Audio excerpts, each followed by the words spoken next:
Well, hello, golfers. Chris here, and this is the game.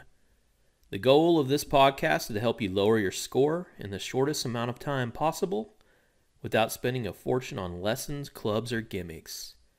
Our aim is to help you improve your mind, body, and skill so you can become a single-digit handicapper.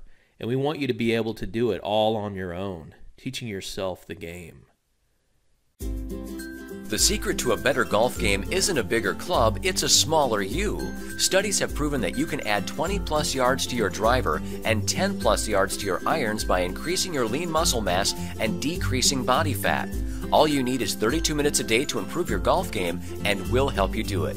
Go to golfthin.com now to see how quickly and easily you can lose fat and lower your handicap in as little as 2 weeks. Get the ultimate advantage at golfthin.com. It's Chris. I'm back, and I am with Rich, our tamed golf pro. Today we're going to discuss how to eliminate blow-up holes. I think one of the most famous blow-up holes happened on the 18th at, I don't even remember the golf course. I just remember there are lots of ditches of water, and Jean Van de Velde playing some insanely stupid shots. So I'm apologizing to the Frenchman right now if he is listening to this, but I think that any hacker could have won the British Open teeing off, even with all of the nerves and everything, had they just made some wise decisions. I don't remember exactly how many strokes of a lead he had, but I think he could have double bogeyed maybe the last hole and still won. I don't really recall the surroundings, but I do remember that it was a colossal screw up. And the guy has never really recovered from that since. And he basically pissed away glory and being able to call himself an Open champion. And who knows how much money he just pissed away just by being stupid. So today's discussion is just going to kind of focus on some techniques that Rich and I have that we use to eliminate blow-up holes. However, I still have my blow-up holes. So, Rich, why don't you give us a little kind of your take on the blow-up hole situation? I don't think you enjoy a round if you don't have a blow-up hole. I think that's part of your DNA for happiness on the golf course. Yeah, I like to think I'm a little bit bigger version of Sevi. Actually, I don't feel comfortable unless I'm playing out of the ditch. Yeah. At least half of the time. Yeah, and I've always talked about this three-shot approach, and I refer it typically to when you're in a bad situation, but you can really apply it to anything. You can apply it to your tee ball. You can apply it to your shot into the green.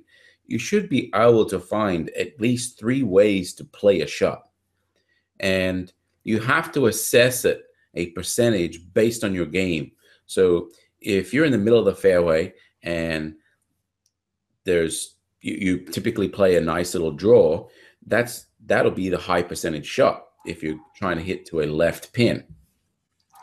But say, for example, there's water on the right and the pin's on the right, and you have to hit a cut, but you're predominantly hitting a draw. So then you have to look at other options, and you have to assess at the percentage based on your game. So if you're in trouble, you've hit a bad shot, try to identify first what these 3 shots are. And I think it comes back to your pre-shot routine.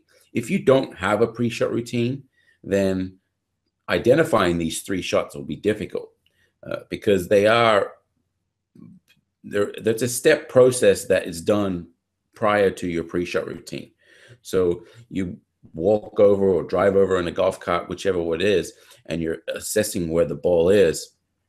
In your routine, you're looking at, okay, what am I looking at? I might have a punch out to the left with no trouble, and then I'm left with an easy chip in. I've got maybe a slight small gap where I've got to keep it low, or I can go high and over the trouble.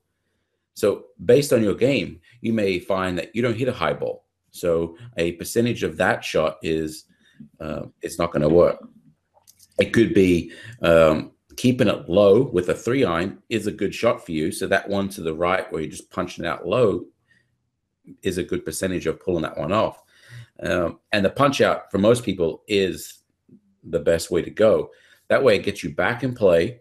You can have an opportunity to hit your pitch in, chip in, whatever it is, have a better chance of making par, even if you have to make a long putt, or at the worst, a 5. So yes, Yeah, I I think that's really good once you're in trouble. But, trying to avoid that trouble to me is like the big thing. You've got to, um, well, it's see, almost like, you're thinking that you're gonna have a perfect round. No one has a perfect round. Um, Even the pros don't have perfect rounds. So you're going to be left with situations where it's going to be a bad lie. It's going to be in a bad spot.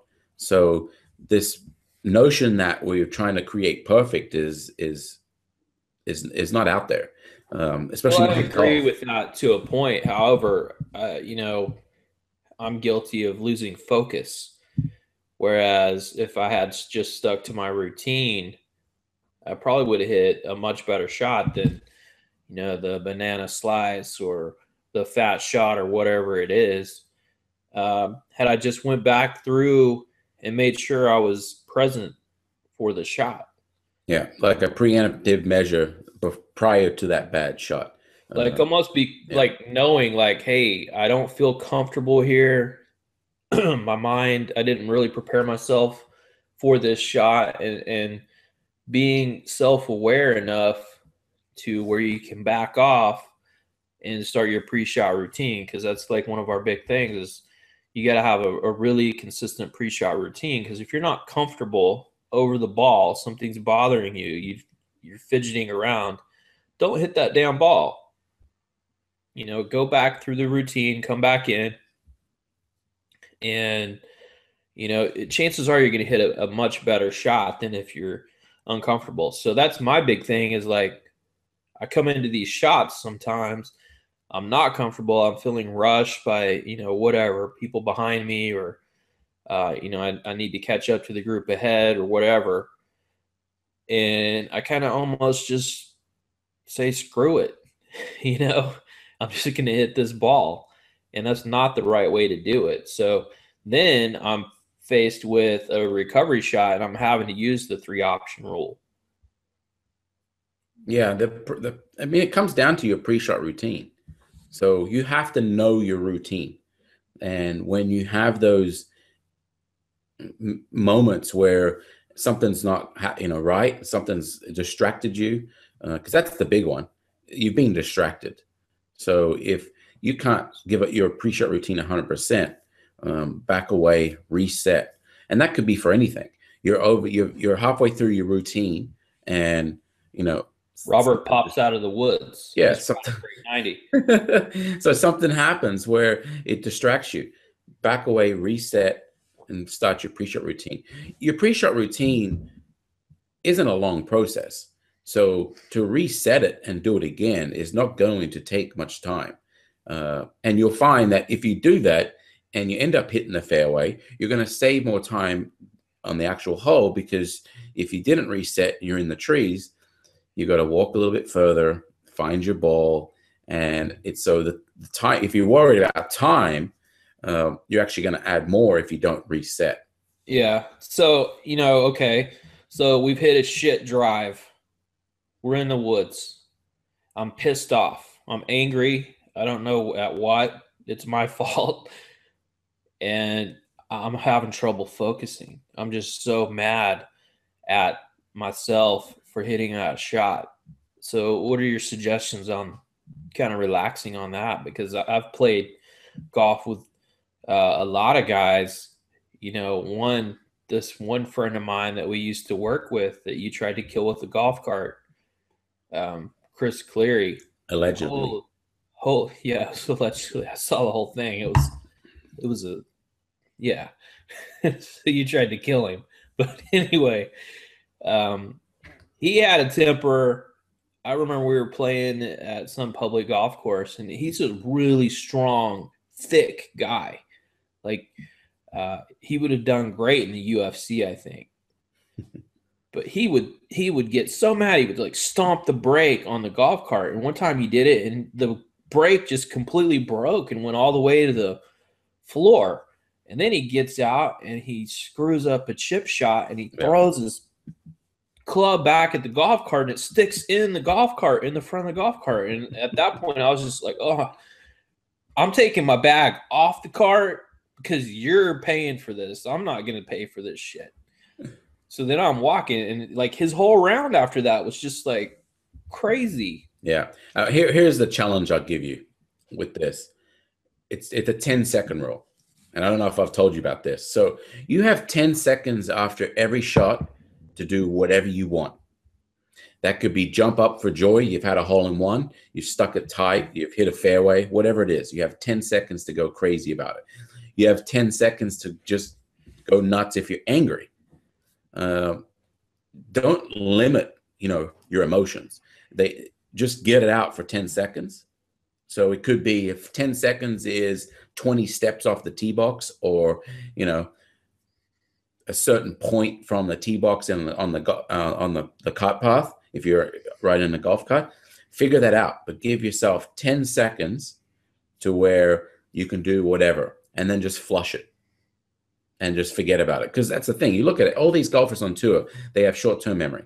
They hit a bad shot, and then they hit a really good shot after it, because they're not dwindling on the fact that they've hit that bad shot and, well, what am I going to do? So give yourself 10 seconds on every shot. And that could be from elation to, I'm going to kill my playing partner with a golf club through a golf cart. So whatever you want. I have no problem with whatever you do. Just make sure that you flush it in 10 seconds. Well, I know Joyce is one of our subscribers, and she kind of twists herself into a knot, just as we've known her over the past year or so, where she almost gets too mental. She's thinking all the time about score.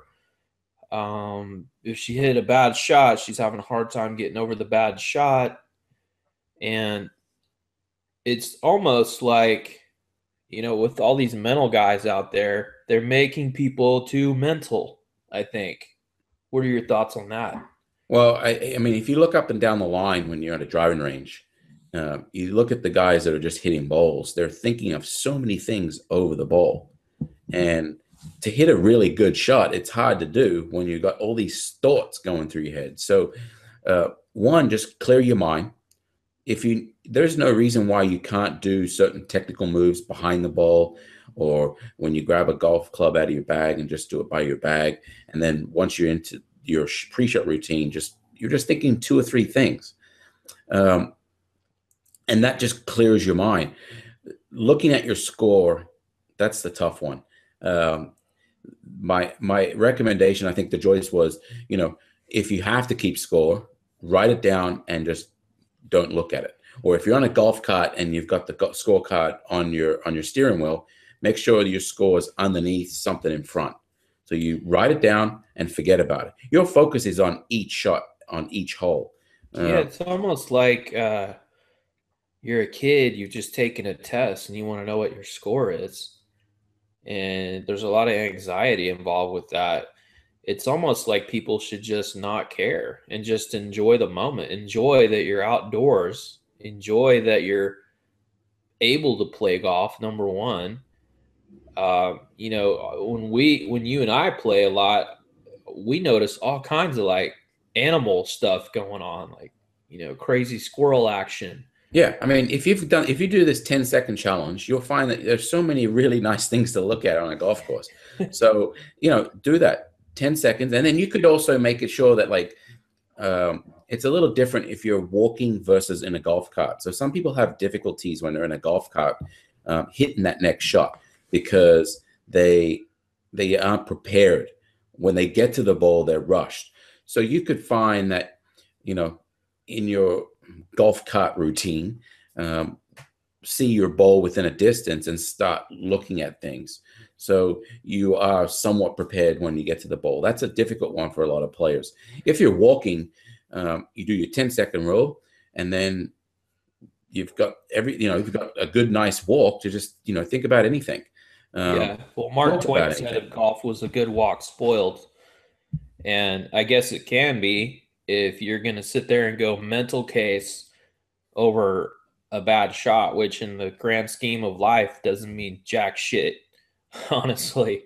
Yeah. Enjoy the moment. And this kind of brings up a memory when you and I were playing Sawgrass, and I'd laid off a while and wasn't playing particularly well.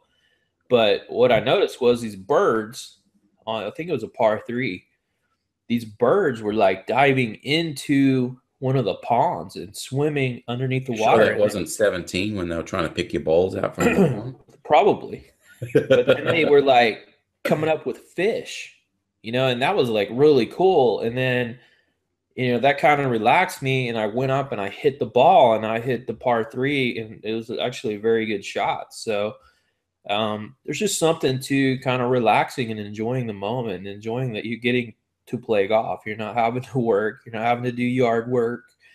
So what's the point in getting angry? I just don't understand it. But Well, like I said, that's I'm kind of low key anyway, and I shrug things off easily. But a lot of people, they get wound up, and yeah, and I'm okay with that. I have absolutely no problem.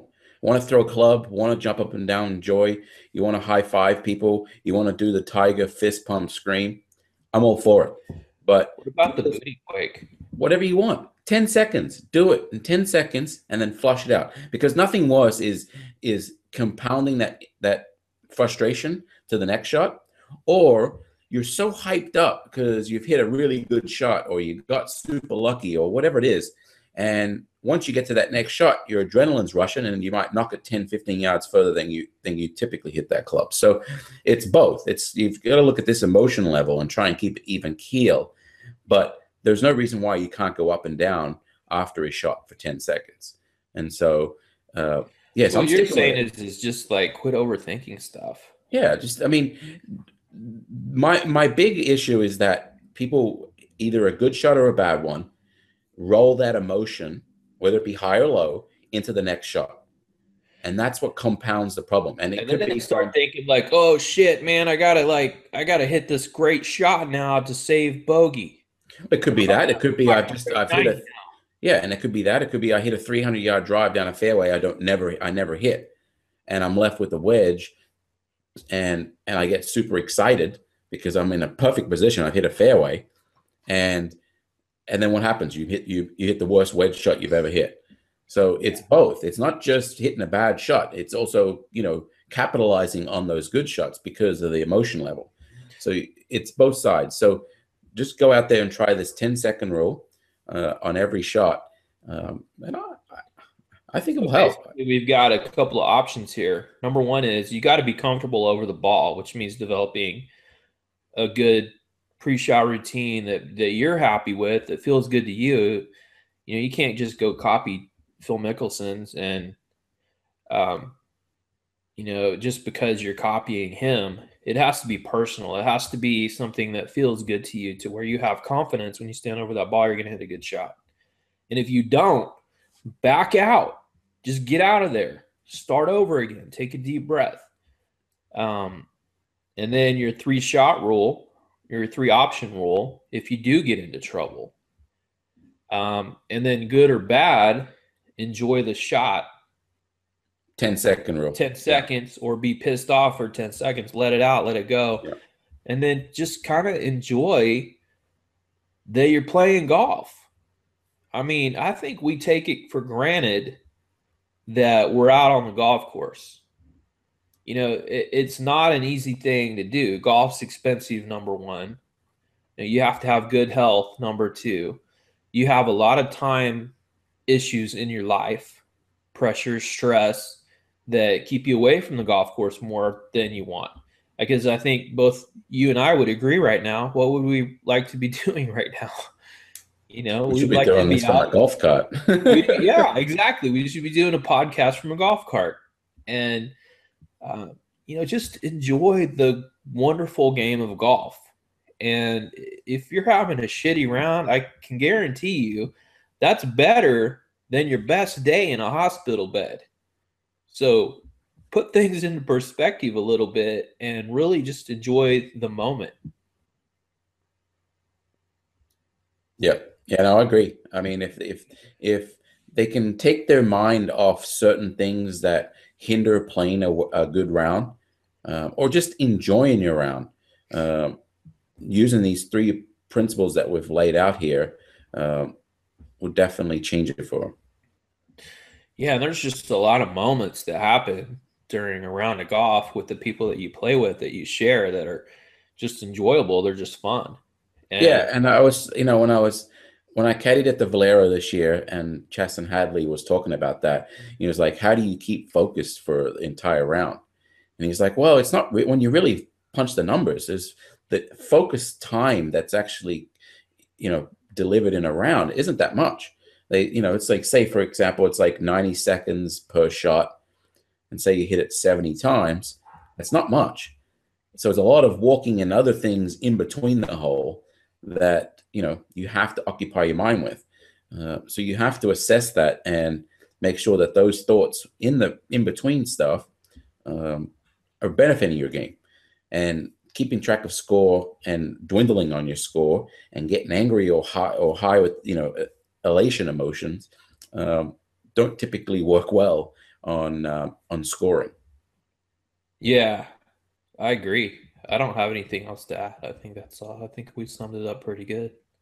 So if Yep. people So can 10 just go second out and, challenge. 10-second rule. 10-second rule. 3-shot approach. If you're in a bad position, you can try it on good spots as well, but typically on a bad position, and just have fun. Yeah, Just enjoy it. and really just get out there and practice your pre-shot routine. Make sure it's the same every time. Yeah. And I think you'll be able to enjoy the game a lot more. Yeah, and it will And be reflective on your score eventually. You might not see it right away, but I think down the road, this is something that you will see a dramatic change. it kind of brings up a point. It's like, okay, I've had a bad round. Let's talk about Rory a couple years ago. He had the Masters 1. All he had to do is go out and shoot a decent score. That's the hardest thing, is when there's a number out there where if you just shoot even par, you're going to win.